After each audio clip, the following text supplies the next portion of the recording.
Here sits a Klein Aura X, made in the United States by Trek. Klein paint job, internal routing. Just picked this up and we'll do the top 20 checklist on it. Welcome to I Know a Guy Bicycles. Hello, welcome to I Know a Guy Bicycles. Welcome to I Know a Guy Bicycles, hanging out with the guy. Hi, I'm Justin, the guy. Obviously, I have a garage shop. Taking scary how to use bikes one bike at a time. If you like these videos, please like and subscribe. Welcome to I Know a Guy Bicycles, hanging out with the guy. Hey, I'm Justin, the guy. Gonna do the top 20 checklist for this Aura Klein X that I just picked up. I did this in the field. I was going to do it in the field as well as a little video with a cameo location, but it's snowing outside. So brought it inside after I picked it up. I did go through majority of this while I was in the field with the stand, double check everything. So first, without further ado, number one is tires. Let's inspect these tires and see if they're rideable. Are they holding air? Yes, this bike was actually able to test ride, which is later on the list. So it could do that, not a problem. But a little icy on the road, so that would have been a little sketchy to get too far into that. But looking at the tires are dated, they're holding air, and they seem to be in pretty decent shape.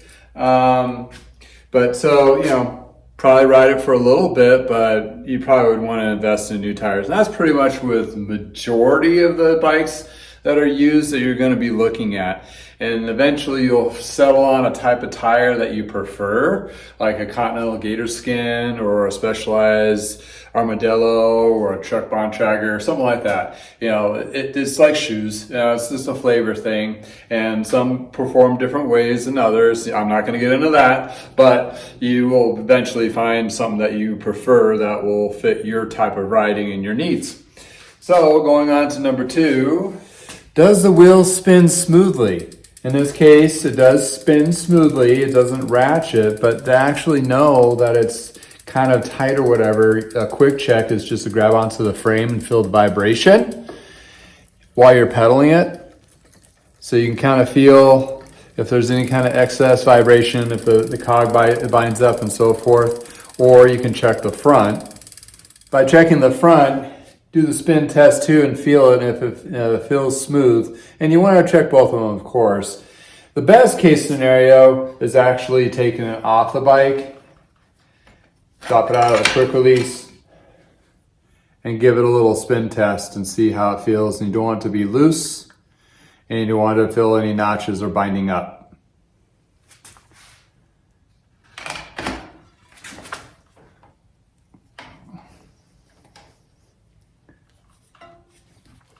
The next thing is brakes. And on this one, on the front brakes, you want to see they're evenly gapped on both sides. When you hit the brake, this one actually is opened up. There you go. That tightens it down. And you want to make sure they hit evenly. And you don't want to have any major indentation or any corruption, or this is secure at the same time. Checking that brake, and also looking at the wear of the brake pad. You want to see if there's enough material all throughout. When you open that up, you can see a little bit better, and make sure that's enough material in there for braking, and it feels secure when you hit the brake. When you're looking at the rear, it's the same thing. You're hitting that brake and making sure it evenly is square related to the pad, and they're hitting the rim equally, like so. These look like they're in good shape. Number four is brake cables, or cables in general. Cables for brakes and derailleurs. You want to make sure they're actually capped.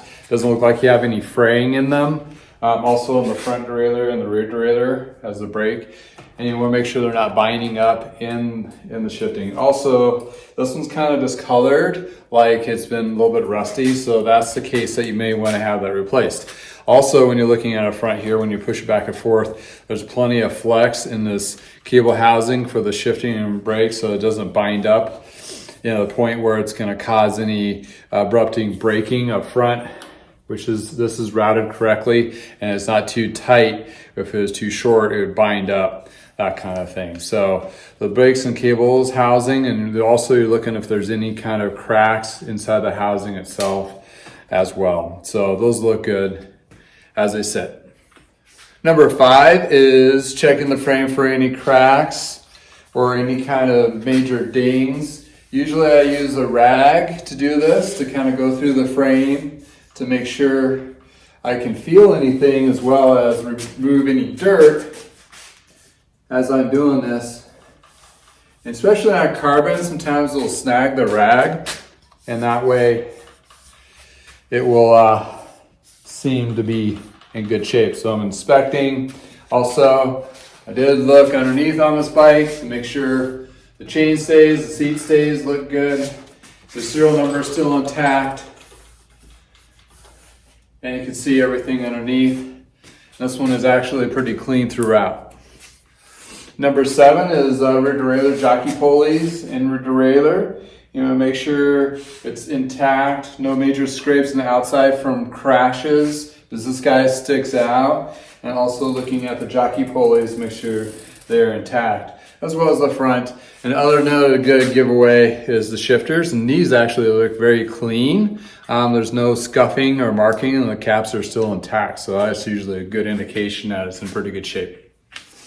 Number 8 is shift smoothly. So this one has a little bit of hesitation in the rear, because you can see it doesn't engage all the way. This is most likely gummed up from old grease inside, and since the shifter looks really clean, most likely it's not damaged. It just needs to be cleaned in the sonic cleaner to get that old grease out. Also for the front, actually this front's a lot better. It's the rears definitely is where it just becomes dead to shifting like that. That can be definitely cleaned up and fixed. But anywho, always default to maybe that won't be, because you don't want to assume that's going to fix the situation. In this case, I do have replacements. You will have to find one yourself if you find out that shifter is actually not working correctly. Number 9 is the headset. Make sure it is smooth, so it doesn't hear that chink, chink, chink, chink. And it's also not loose. By hitting the front tire, this will sometimes help resonate that vibration, but this one seems pretty solid. Also, you can put it on the ground, hit the front brake and knock it back and forth, and that way you can determine if it's loose, if it's not smooth. Basically, smooth without notching, it just kind of sits in its position without indexing, you're good to go. This one actually has cartridge bearings, so most likely you want to do that anyway. Number 10, to make sure the bar tape's in good shape. Well, I pretty much replace all the bar tape, but that also is an indication of where it's been damaged. This one has bond track or bar tape, which is indicative of what was put on this bike from OEM, which actually is a good sign that if it's still intact, that means it's gotten very little use, and there's really no wear marks of going down and being scuffed up, just a little bit. But most likely I'm going to replace it with the, your $20 bar tape, that kind of thing, to bring it up cleaner. Number 11, if you can't test ride it, just walk away. I could test ride this. I would have found that the shifting was kind of weird. The tires were aired up. It did spin smoothly. So all that stuff was definitely a thumbs up, ready to go for me to take this bike home. Number 12 is checking the rim surface, making sure the rims are in good shape. I can actually feel it, they're flat, but you can take a ruler or a straight edge on these to see if they're concave. And you want to definitely check the rear because most of the pressure is going to be on the rear. Also, you can visualize it looking at the brake pad to compare if the rim's been worn. Also, it's another good thing to check, especially on the rear. If you don't have time to do the front, you should at least do the rear, is go through and look at the rim itself. On this particular one, they had problems with the rim cracking on the drive side spokes into the rim, and that's what I'm inspecting here and seeing if I can see any of those micro cracks. I did do a glance of this when I did pick up the bike, and it was out in the sun, so I have a little bit better lighting out there. So hopefully I caught everything when doing this. This also gives an opportunity to see if it's true as well. And true is very important because that's your braking surface. That's what it goes up against, so you want it to be good. So we're looking good for the wheels and the rims. Number 13, checking the bonnet bracket. That's pretty easy to do by just pushing the derailleur hanger down, roll the chain off so it just lies gently against the frame. Then you can spin it and see how smooth that is. This one feels really smooth and I don't feel any vibration generating from the bottom bracket area, so we're good there. Number 14 is checking the seat post, make sure it's not cut. So we'll take a look. What I'm looking here is basically able to adjust it with minimal effort of getting it out, in and out of the frame. So once this is loosened up, it should come out easily. And what I'm looking for is this height limit line, which is here. And this also looks like a manufacturer beveled cut, so the seat post is intact. And this gives me an opportunity to check where it goes into the frame, making sure there's no damage to the frame as well. Put that back in, put it back in, past the height limit line.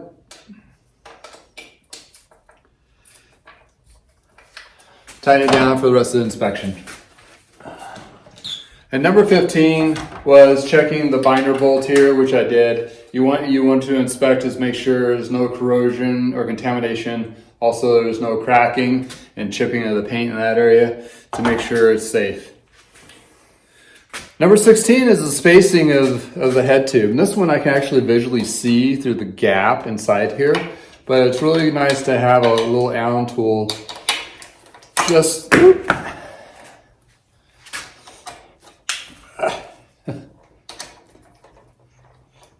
to pull this up a little bit,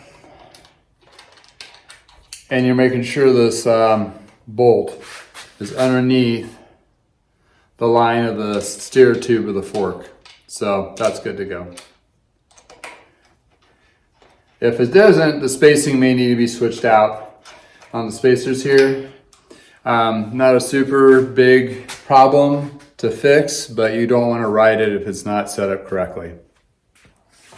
Number 17, check for the serial number. On this case, we'll go this way. And the serial number on the Trex are on the sticker here. Also, a lot of them are stamped as well underneath, so look for those. On some particular specialty niche frames, it might be stamped on the inside of the dropout of the rear wheel. Number 18, also while it's upside down, you want to be checking for any kind of dings or damages. That where it really is kind of hidden, because visually you can see it on top. I've had a couple of frames, 3 of them specifically this year. I found damage that's underneath the frame. That's why I bring this up to point, because if I would have caught it by flipping it over at the time of inspection, I wouldn't be able to either one, walked away from the sale, or second, from my position, my perspective, I would have negotiated the price down. Number 19 is kind of a catch-all with a clean rag and some spray if you have it. At least a rag itself and a water bottle, you put some water on there, just to kind of wipe the frame down and just look at those certain areas that might be questionable or covered with dirt. There was one dirt spot on one bike that I bought, and it turned out to be a crack. That's why wiping it down, and if you're cleaning their bike for them, they're not going to be too hesitant unless they know there's something wrong with that frame. It's good to always have a rag to take a look at it anyway. Number 20 is size. Well, this one didn't have a size sticker. Sometimes they'll have a size sticker saying what it is. In that kind of case, you want to bring out a measuring tape just to kind of double check it. So you can always do the C-clamp down to the middle of the crankset, but this is, it says 52, but this may not be an actual 52, this might be a compact frame. A good catch-all to double check is the head tube length. The head tube length here is around a 56, so most likely it's around a 56 centimeter, or if you translate it to small, medium, large, it might be more of the medium or medium large sizing. That's where it gets really kind of tricky, because the compact frames will really throw that off. If it's original owner, they most likely will know the size of the bike. If it's the second or third owner, they may not. So do your research before you go see the bike in a sense on the size goes. Also for the specs, if you can get a bike that has a lot of the same OEM parts on it, not a lot of things have been switched out, that's a good indication it didn't get used very much. That means that it's probably still in really good shape. If it has a lot of parts switched out and so forth on it, that might indicate either it was well maintained, they just kept on upgrading, which is great, or they had some failure points. So that's some questions to ask. But back to the frame research, look up that manufacturer, see what can you find within that year frame. You'll see spec sheets and geometries, and then you can kind of determine what size you need. Write that down, so when you measure this, it's like, oh, it's a 52, that's actually a large, and let's double check it with this measurement. And also there's one more measurement is the head tube, which I go by a lot because these head tubes vary from size to size. And if you can go to geometrygeeks.com and find your bike on there, you can determine by the head tube length. Sometimes they'll have that on. This one's like a 17.5. That way you can kind of determine quickly what that bike frame size is and if it's going to fit you or not. So there's a lot of information about sizing out there. It is kind of tricky, but make sure the bike you're looking at fits you, because I don't know how many times I've purchased bikes from people that, you know, they're selling it because it didn't fit them. And they didn't ride it and get into the experience because it didn't fit them. It was uncomfortable, too big or too small, whatever may be the case. So size does matter at the end of the day. It might be the last one on my list, but it's the first one you should double check. If you like videos like this, hey, like and subscribe. Thank you for spending the time with me. Double check this Klein. I'm super excited at fixing this one up. These are awesome bikes. I'll see you later. Have a great day from the garage.